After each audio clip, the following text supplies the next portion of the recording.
Hello students, आज जो हम पढ़ेंगे वो अपन पढ़ेंगे बायो-सावर्ट नियम के एप्लीकेशंस के बारे में। ठीक है, तो सबसे पहला एप्लीकेशन बायो-सावर्ट नियम का ये है कि इसको मैग्नेटिक फील्ड निकालना है।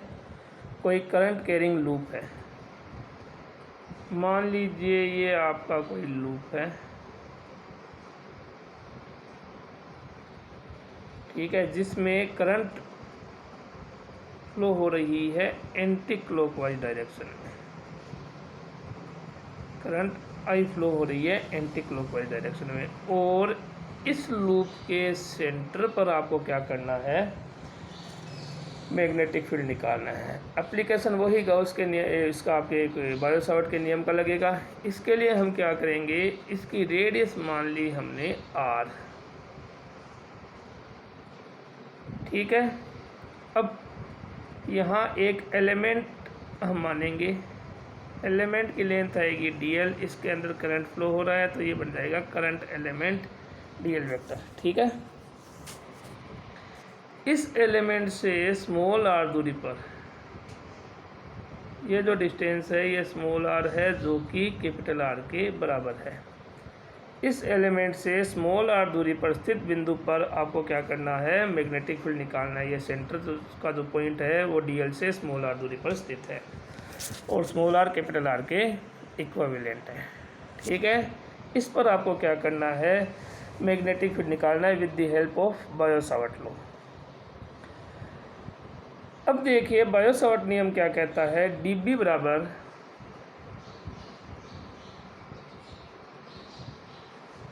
Mu naught upon 4 pi I D L upon R square, I D L sine theta upon R square, I D L sine theta upon R square. अब dl की जो डायरेक्शन है, dl की direction तो ये आई। dl की direction ने r के साथ कितने डिग्री का एंगल बनाया है, 90 डिग्री का, इसलिए साइन 90 की वैल्यू 1 होगी। मैंने यहाँ इस कैलकुलेशन में साइन 90 को हटाया है क्योंकि इसकी वैल्यू 1 हो गई इस कारण से। ठीक है, तो dB बराबर हमें मिल गया mu naught by 4 pi I D L upon R square. ठीक, ये इस एलिमेंट के कारण मिला है, और इस पूरी कोयल के कारण जो मैग्नेटिक फील्ड आएगा वो क्या आएगा, पूरी कोयल के कारण मैग्नेटिक फील्ड देखिए। अब ये देखिए यहाँ पर जो हमने लिया था dB बराबर mu naught by 4 pi I D L upon R square. ठीक है, अब स्मॉल r कैपिटल R के बराबर है तो ये सब चीज़ कांस्टेंट होने के कारण बाहर आ गई, अंदर रह गया इंटीग्रेशन ऑफ dl। अब लिमिट कितनी, ठीक है, लिमिट लगाई गई है यहाँ 0 से लेके पूरी length dl dl dl dl मिलके पूरी लेंथ बनती है, जो कि सर्कमफ्रेंस मतलब इस सर्किल की परिधि बन के आ जाती है, और वो आ गया लिमिट लग गई अपने 2 पाई r। तो 0 से 2 पाई r लिमिट लगा दी गई है। ठीक है, इसको सोल्व किया तो ये वैल्यू आएगी, और सेंटर पर मैग्नेटिक फील्ड मिलेगा B is to mu naught I upon 2r। Centre पर हमें मैग्नेटिक फील्ड मिल जाएगा B is to mu naught I upon 2r। इसी का एक एप्लीकेशन और है, magnetic field due to a circular arc. एक वृत्ताकार चाप के कारण चुंबकीय क्षेत्र, तो वही हमने एक टेबल ड्रॉ की, टेबल पे ये आर्क बनाया, इसके सेंटर पे वही मैग्नेटिक फील्ड निकालना है, करंट फ्लो हो रही है एंटी क्लॉकवाइज डायरेक्शन में। सब कुछ शो हो रहा है डायग्राम में। और Biot Savart I D L upon R square mu naught by 4 pi I D L upon R square. ठीक है, ये लगा दिया हमने बायो-सावर्ट का नियम।